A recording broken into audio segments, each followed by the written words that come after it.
Study centre.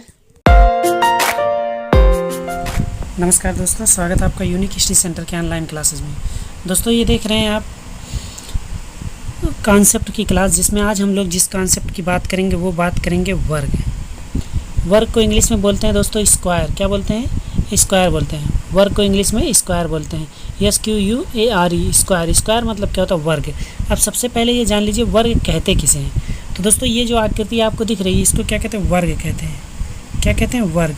अब इसको वर्ग कहते हैं तो मतलब ये देखने में तो वर्ग लग ही रहा है, लेकिन इसका जो परिभाषा होगा वो क्या होगा, ये चीज़ें हम ध्यान दीजिएगा दोस्तों। वीडियो लास्ट तक देखिएगा, इसके बाद आपको वर्ग के बारे में कभी नहीं पढ़ना पड़ेगा।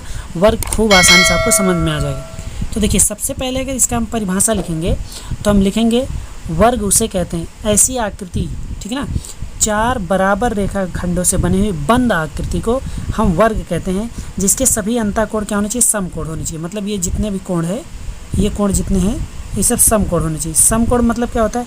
90 अंश का कोण होना चाहिए। और सभी ये सब क्या होना चाहिए? बराबर होनी चाहिए। सभी भुजा क्या होनी चाहिए? बराबर होनी चाहिए। तभी इसको क्या कहेंगे? वर्ग कहेंगे। कि इसका मतलब बराबर होने का मतलब क्या कि अगर इस भुजा की लंबाई a है तो इस सारी भुजा क्या होनी चाहिए? a लंबाई की ही होनी चाहिए। a लंबाई की होनी चाहिए और इनके बीच का ये जो कोण है ये क्या होना चाहिए? 90 डिग्री का होना चाहिए, ठीक है ना। उसी को हम क्या कहेंगे? वर्ग कहेंगे। अब देखिए, सबसे पहले आता है वर्ग का क्षेत्रफल। तो दोस्तों इसका पहले नामकरण करते हैं हम, ठीक है ना। इसका नाम लिखते हैं हम लोग PQRS। आप जैसा चाहें वैसा नाम लिख सकते हैं, बस याद रहे सीरीज से लिखेंगे। यहाँ अगर PQRS आप चाहें STUV जो भी आपको लगे तो आप ऐसे चलेंगे, ठीक ना। ऐसे भी लिख सकते हैं, लेकिन बस उसका सीरीज नहीं टूटना चाहिए। चलिए, तो सबसे पहले देखेंगे वर्ग का जो क्षेत्रफल होता है। वर्ग का क्षेत्रफल दोस्तों होता है भुजा गुणे भुजा। क्या होता है? भुजा गुणे भुजा। अब दोस्तों इसको हम लोग ये भी लिख सकते हैं, भुजा गुणे भुजा को हम लोग ये भी लिख सकते हैं, भुजा कितना? a है, तो भुजा गुणे भुजा मतलब a गुणे a, इसका मतलब a स्क्वायर, ठीक है ना। तो इसके कर सकते हैं a स्क्वायर कर सकते हैं। तो दोस्तों एक चीज़ और याद रखिएगा, जब क्षेत्रफल निकलता है क्षेत्रफल तो हमेशा जो मात्रक रहेगा, तो मात्रक की घात क्या होगी? मात्रक की घात हमेशा 2 होगी, याद रखिए। कभी भी क्षेत्रफल निकलेगा तो जो भी मात्रक होगा, जैसे मान लीजिए यहाँ 5 होता है तो 5 × 25, 5 सेंटीमीटर होगा तो सेंटीमीटर स्क्वायर हो जाएगा। अब वर्ग का क्षेत्रफल का एक और फार्मूला होता है। वर्ग का क्षेत्रफल का जो फार्मूला होता है वो होता है 1/2 विकर्णों का गुणनफल। क्या होता है? 1/2 और विकर्ण का गुणनफल गुणे विकर्ण का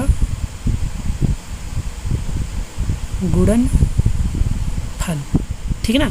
मतलब 1/2 विकर्णों का गुणा। विकर्ण किसे कहते हैं दोस्तों? यहाँ से लेके यहाँ तक का और यहाँ से लेके यहाँ तक का, ये क्या है? इस आयत का विकर्ण है। इसको क्या बोलेंगे?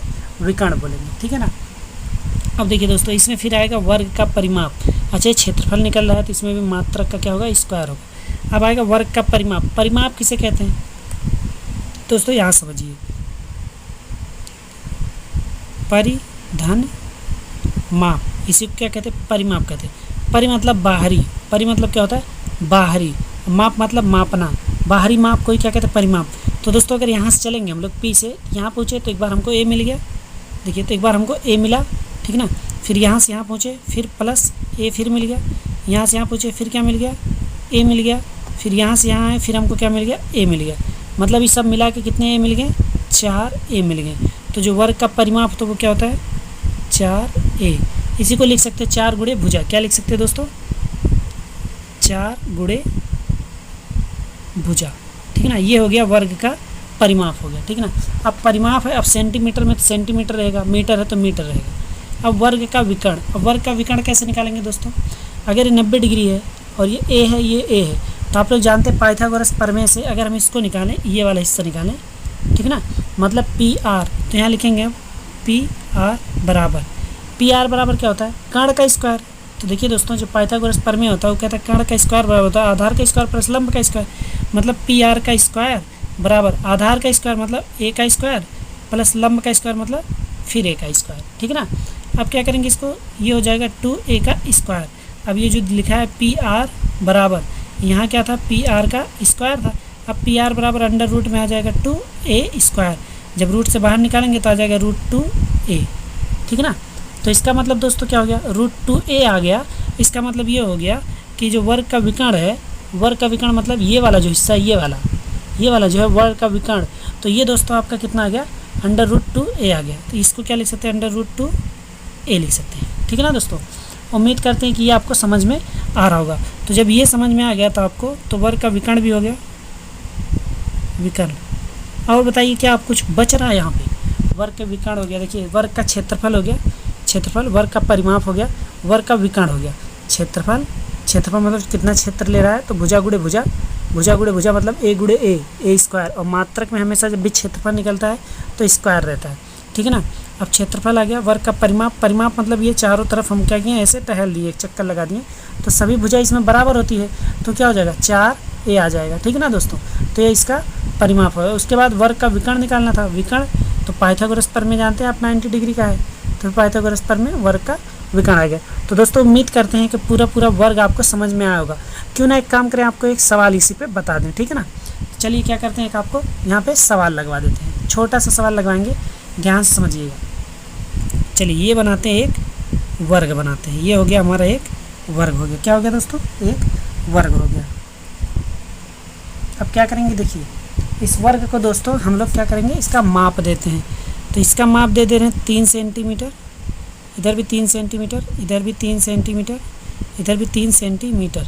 ठीक है ना, ये चीज़ ध्यान दीजिए। अब देखिए सबसे पहले इसका क्षेत्रफल क्या होगा, तो लिखेंगे वर्ग का क्षेत्रफल बराबर, तो अभी हमने देखा वर्ग का क्षेत्रफल क्या होता है, भुजा गुणे भुजा, मतलब ये जो है 3 गुणे 3, क्या हो जाएगा, 3 गुणे 3 मतलब कितना आ जाएगा, 9 आ गया। और सेंटीमीटर है तो हो जाएगा सेंटीमीटर स्क्वायर। ठीक है ना, या इसी को लिख सकते हैं वर्ग सेंटीमीटर, वर्ग सेंटीमीटर पर 9 वर्ग सेंटीमीटर, ये भी आंसर सही है। ठीक है ना, तो वर्ग का क्षेत्रफल। अब अगर परिमाप देखेंगे तो लिखेंगे वर्ग का परिमाप बराबर 4 गुणे भुजा, क्या होता है 4 गुणे भुजा, तो क्या करेंगे 4 गुणे भुजा का मान कितना दोस्तों, 3 है, 3 तो कितना आ जाएगा 12 सेंटीमीटर। ठीक है ना, ये हो गया। और क्या देखना दोस्तों, वर्ग का विकर्ण, क्या देखना है, वर्ग का विकर्ण, परिमाप भी हो गया। अब देखते हैं विकर्ण, तो लिखेंगे वर्ग का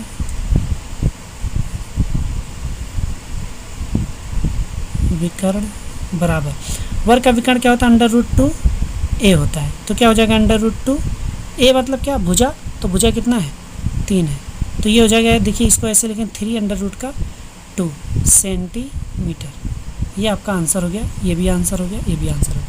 तो ये दोस्तों आपका एक क्वेश्चन भी कंप्लीट हो गया। उम्मीद करते हैं पूरा क्वेश्चन आसानी से समझ में आया होगा। तो दोस्तों आसानी से क्वेश्चन समझ में आया तो वीडियो को लाइक करिए, चैनल पर नया हो चैनल को सब्सक्राइब कर लीजिए। और वर्क के बारे में आपको कहीं कन्फ्यूजन हो तो आप कमेंट करके बताइए, हम उसका सारा सोल्यूशन आपको प्रोवाइड करा देंगे, कोई कन्फ्यूजन नहीं रहेगा। समझ में आया तो इसको आप कमेंट करके ज़रूर बताइए। चलिए दोस्तों मिलते हैं आपसे अगले कॉन्सेप्ट में, तब तक के लिए बने रहिए यूनिक स्टडी सेंटर के साथ। इसका आप स्क्रीनशॉट ले लीजिए। बाय बाय, टेक केयर, जय हिंद।